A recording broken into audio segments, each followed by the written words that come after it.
Canteen, ಸರ್ಕಾರಿ ನೌಕರಿಗೆ military canteen ಮಾದರಿಯಲ್ಲಿ ಪ್ರತಿ ಜಿಲ್ಲೆಯಲ್ಲಿ ಸೆಂಟರ್ ಮಾಡಬೇಕು ಅಂತ ಹೇಳಿ ಈಗಾಗಲೇ ತೀರ್ಮಾನ ಆಗಿ ಸಭೆ ನಿರ್ಣಯಿಸಿದೆ.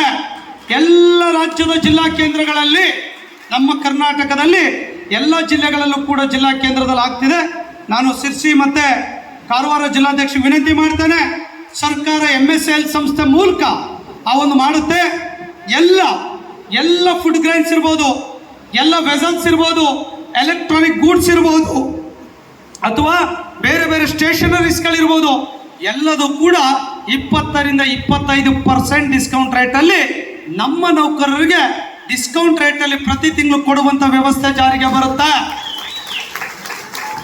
Medicine, food grains, vessels, electronic goods, TV, mobiles, tape recorders, stationeries including vegetable, pharmacy goods, ಮೆಡಿಸನ್ಗಳಿಂದ ಹಿಡಿದು ಲಿಕ್ಕರ್ ಒಂದು ಮಾತ್ರ ಕೊನೆ ಡಿಶನ್ ತೊಗೊಳ್ತೀವಿ. ಲಿಕ್ಕರ್ನ ಅದೊಂದು ಮಾತ್ರ ಕೊನೆ ಡಿಶನ್ ತೊಗೊಳ್ಳೋಣ ಅಂತ ಪೆಂಡಿಂಗ್ ಇಟ್ಟಿದ್ದೀವಿ. ಮತ್ತು ನೀವೆಲ್ಲ ಹೋಗಿ ಜಾಸ್ತಿ ತೊಗೊಂಡು ಮನೆಗೆ ಶುರು ಮಾಡ್ಕೊಳ್ತೀರಾ ಅಂತೇಳಿ ಅದೊಂದು ಪೆಂಡಿಂಗ್ ಇಟ್ಟಿದ್ದೀವಿ. ಬಹುಶಃ ಬೆಂಗಳೂರಿನಲ್ಲಿ ಇನ್ನೊಂದು 2 ತಿಂಗಳಿಗೆ ಪ್ರಾರಂಭ ಆಗುತ್ತೆ. ಇಡೀ ರಾಜ್ಯದ ಎಲ್ಲ ಜಿಲ್ಲೆಯಲ್ಲಿ ಆಗುತ್ತೆ. ಒಂದು ಫ್ಯಾಮಿಲಿ 1 ವರ್ಷಕ್ಕೆ ಒಂದು 2 ಲಕ್ಷ ರೂಪಾಯಿ, 2 ಲಕ್ಷ ರೂಪಾಯಿ ಮೆಟೀರಿಯಲ್, ಏನೋ 2 ಲಕ್ಷ ರೂಪಾಯಿ 1 ವರ್ಷದ ಒಂದು ಕುಟುಂಬದ ಏನು ಬೈ ಮಾಡಿದ್ರೆ ಒಂದು 20% ಇಟ್ಕೊಂಡ್ರೆ 40,000 ರೂಪಾಯಿ ಕುಟುಂಬಕ್ಕೆ ಉಳಿತಾಯ ಆಗುತ್ತೆ. ಆ ಕೆಲಸವನ್ನ ಸಂಘ ಮಾಡಿದೆ ಅನ್ನೋದನ್ನ ಬಹಳ ಅಭಿಮಾನದಿಂದ ಹೇಳಲಿಕ್ಕೆ ಬಯಸ್ತಾನೆ. ಒಂದು ಸಂಸ್ಥೆ ಮೂಲಕವಾಗಿ ಮಾಡುವಂಥ ಯೋಜನೆ ಇದಾಗಿದೆ. ಒಂದು ಅದ್ಭುತವಾಗಿರುವಂಥ ಯೋಜನೆಯನ್ನ ಇನ್ನೊಂದು 2-3 ತಿಂಗಳು ಮತ್ತು ಅಧ್ಯಕ್ಷರೇ ಎಲ್ಲಿ ಬರಲಿಲ್ಲ ಅಂತ ವಾಟ್ಸಪ್ಪಲ್ಲಿ ಫೋನ್ ಮಾಡೋದು ಕೇಳಕ್ಕೆ ಹೋಗಬೇಡಿ. ಟೈಮ್ ಬೇಕು, ಪ್ಲಾನ್ ಮಾಡಬೇಕು. ಈಗ ಇನ್ನೂ ಪ್ರಾರಂಭ ಮಾಡಿದ್ದೇವೆ. ಒಂದು 5 ತಿಂಗಳು 6 ತಿಂಗಳಲ್ಲಿ ಬೆಂಗಳೂರಲ್ಲಿ ಪ್ರಾರಂಭ ಮಾಡಿ ಇಡೀ ರಾಜ್ಯದಲ್ಲಿ ತರುವಂಥ ಕೆಲಸವನ್ನು ಮಾಡ್ತೇವೆ. ಇದು ಕೂಡ ಒಂದು ಅದ್ಭುತವಾಗಿರುವಂಥ ಯೋಜನೆ. ಹೆಣ್ಮಕ್ಳಿಗೆ ಖುಷಿ ಆಯ್ತೋ ಇಲ್ವಾ? 40,000 ರೂಪಾಯಿ ತಿಂಗಳ ಉಳಿತು. ಯಾರಿಗೆ ಕೊಡ್ತೀರಾ ನೀವು? ವರ್ಷಕ್ಕೆ ಯಾರಿಗೆ ಕೊಡ್ತೀರಾ? ನಮಗೆ ಕೊಡ್ತೀರಾ? ನೀವು ಬೈಕೊಂಡಿದ್ರೆ ಸಾಕು. ಒಂದ್ಸಲ ಡ್ರಾ ಮಾಡಿ. ಆ ಕಷ್ಟ ತಡೆಯೋಕ್ಕಾಗದೆ ಆ ಹೆಲ್ತ್ ಸ್ಕೀಮಲ್ಲಿ ನಿಮ್ಮ ತಂದೆ ತಾಯಿಂದ್ರನ್ನು ಕೂಡ ಈ ವ್ಯಾಪ್ತಿಗೆ ತರಲಿಕ್ಕೆ ಅದು ಬಹುಮುಖ್ಯ ಕಾರಣ ಅನ್ನೋದನ್ನು ಹೇಳಲಿಕ್ಕೆ ಬಯಸ್ತೇನೆ. ಸೊ ಹೀಗೆ ಅನೇಕ ಸಂದರ್ಭ ಇರ್ಬೋದು. ನೀವು ಭಾಳ ಜನ ಟೀಚರ್ಸ್ ಬಂದಿದ್ದೀರಾ, ನಿಮಗೆ 10 CL ಸರ್ಕಾರ ಮಾಡಿತು, ಮತ್ತೆ ಅದನ್ನು ಎಕ್ಸ್ಟ್ರಾ ಮಾಡಿ 15 CL ಉಳಿಸ್ಬೇಕು ಅಂತ ಹೇಳಿ ಹೋರಾಟ ಮಾಡಿ ಕ್ಯಾಬಿನೆಟ್ಗೆ ತಂದು ಯಡಿಯೂರಪ್ಪನವರು ಮುಖ್ಯಮಂತ್ರಿಗಳಿದ್ದಾಗ 15 CL ಕೊಡಿಸಿದ್ವಿ.